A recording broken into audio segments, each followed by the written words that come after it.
نبی علیہ السلام کی خدمت میں ایک نوجوان آیا۔ اس نے بلا واسطہ آ کر عرض کیا، اے اللہ کے نبی صلی اللہ علیہ وآلہ وسلم، مجھے زنا کی اجازت دیجیے۔ اس کے جواب کا ایک طریقہ تو یہ تھا کہ اللہ کے نبی صلی اللہ علیہ وآلہ وسلم وہمی غصے میں آ جاتے اور فرماتے کہ تم حرام کو حلال کروانے آ گئے، تمہیں شرم نہیں آتی؟ لیکن نہیں، بلکہ اللہ کے محبوب صلی اللہ علیہ وآلہ وسلم نے ارشاد فرمایا، کیا تم یہ چاہتے ہو کہ کوئی تمہاری والدہ سے یہ حرکت کرے؟ کہنے لگا نہیں۔ پوچھا، بیوی سے کرے؟ کہنے لگا نہیں۔ بہن سے کرے؟ کہنے لگا نہیں۔ بیٹی سے کرے؟ کہنے لگا نہیں۔ پھر آپ صلی اللہ علیہ وآلہ وسلم نے ارشاد فرمایا کہ تم جس سے زنا کرو گے وہ یا تو کسی کی ماں ہوگی، یا کسی کی بیوی ہوگی، یا کسی کی بہن ہوگی، یا کسی کی بیٹی ہوگی۔ اگر تم اس کو پسند نہیں کرتے تو تم دوسرے لوگ بھی تو اسے پسند نہیں کرتے۔ جب اتنا سمجھایا تو اس کے ذہن میں بات آ گئی، لیکن فقط سمجھانے سے بات سمجھ میں نہیں آتی، کیونکہ دل کے اندر جذبات کا طوفان ہوتا ہے۔ عقل سمجھ بھی لے تو کیا فائدہ جب تک جذبات قابو میں نہ آئے۔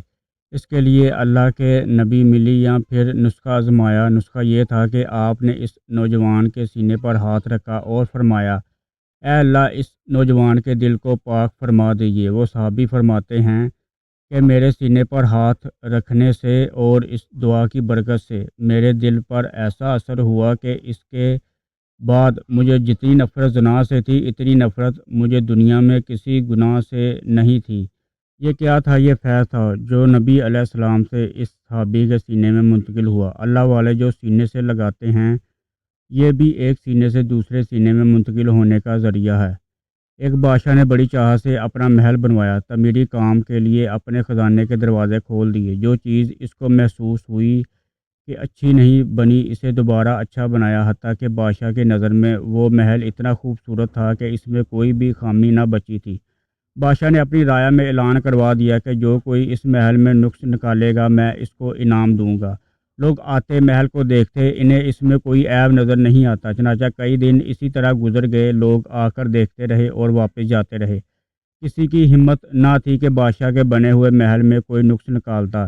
ایک اللہ والے کا ادھر سے گزر ہوا، انہوں نے بادشاہ کی یہ بات سنی، وہ بھی محل دیکھنے کے لیے آئے۔ محل دیکھنے کے بعد بادشاہ کے سامنے پیش ہوئے اور کہنے لگے، بادشاہ سلامت، مجھے آپ کے محل میں 2 عیب نظر آ گئے۔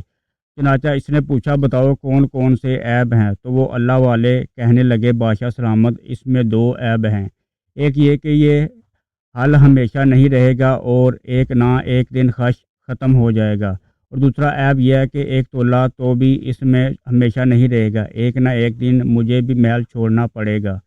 جس طرح لوگوں کو یہ عیب نظر نہ آیا بلکہ اللہ والے کو نظر آیا، اسی طرح اندر کا عیب بھی خود نظر نہیں آتا۔ شیخ اور ولی کو نگاہ معرفت سے عیب معلوم ہو جاتا ہے اور اس کی اصلاح کر دیتے ہیں۔